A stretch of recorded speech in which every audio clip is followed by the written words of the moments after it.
Presiden Direktur melihat seorang gadis penuh luka, sedang berjalan sendirian di pinggir jalan. Gadis yang kuat itu membersihkan lukanya dengan alkohol. Namun matanya tak berkedip sedikit pun. Ia langsung menyuruh asistennya turun untuk menawarkan bantuan. Tak disangka gadis itu langsung menolak, dan langsung melihat bahwa tangki bensin mobil Presdir telah disabotase. Asisten pun terkejut. Setelah dicek ternyata benar seperti yang gadis itu katakan. Jika mobil dijalankan bisa menyebabkan ledakan. Presdir langsung tertarik pada gadis itu, tanpa tahu. Gadis itu adalah sosok hebat yang selama ini ia cari. Dulu dia hanyalah anak angkat keluarga besar. Setelah kakek tua meninggal, orang tua angkatnya langsung mengusirnya. Karena sang kakek meninggalkan warisan besar untuknya. Mereka ingin mewariskan semua untuk anak kandung sendiri. Takut rahasia ketahuan. Mereka buru-buru mengusirnya pergi. Saat pergi, anak kandung mereka melemparkan $30.000 ke arahnya. Padahal, kekayaan gadis itu ribuan kali lebih besar dari keluarga itu. Uang segitu bahkan tidak ia lirik. Satu-satunya hal yang ia sesali hanyalah kepergian kakek tercinta. Ia hanya bisa berlutut dan memberi hormat 3 kali di depan pintu. Tak punya tempat tujuan. Ia pergi ke rumah tantenya. Meski rumah tante sangat sederhana, namun ibu dan anak di sana tulus menyambutnya, membuatnya merasa kembali memiliki keluarga, bahkan memberikan satu-satunya ranjang untuknya. Sedangkan mereka tidur di lantai ruang tamu. Gadis itu pun segera menghubungi sahabatnya, minta dibelikan rumah baru untuk tantenya di pusat kota. Lalu ia pergi ke pasar gelap, ingin membeli kembali gelang nenek yang dulu dijual. Namun pemilik toko meremehkannya karena masih muda. Gadis itu tak mau buang waktu,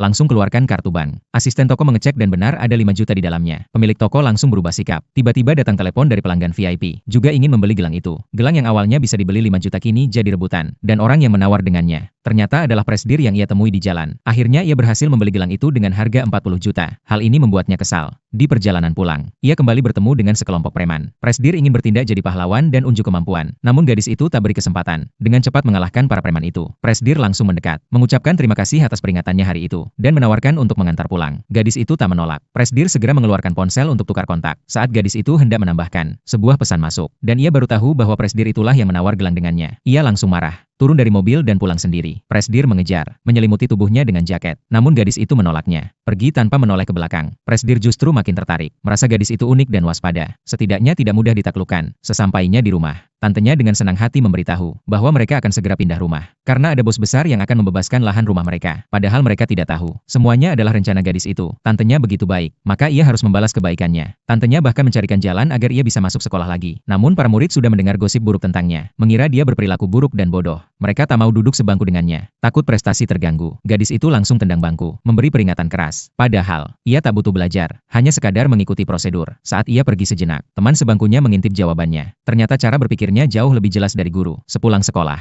ia melihat seorang nenek terkena serangan jantung mendadak. Ia langsung mengeluarkan jarum perak untuk pertolongan. Namun orang sekitar menganggap dia hanya anak kecil. Takut dia malah membahayakan nyawa. Ternyata ia langsung bisa mengenali gejala nenek itu. Waktu emas pertolongan hanya 4 menit. Ia kemudian memberikan 1 pil hitam. Dan di detik berikutnya, nenek itu benar-benar sadar kembali. Nenek itu langsung menyukai gadis itu, dan bilang ingin mengenalkan cucu laki-laki.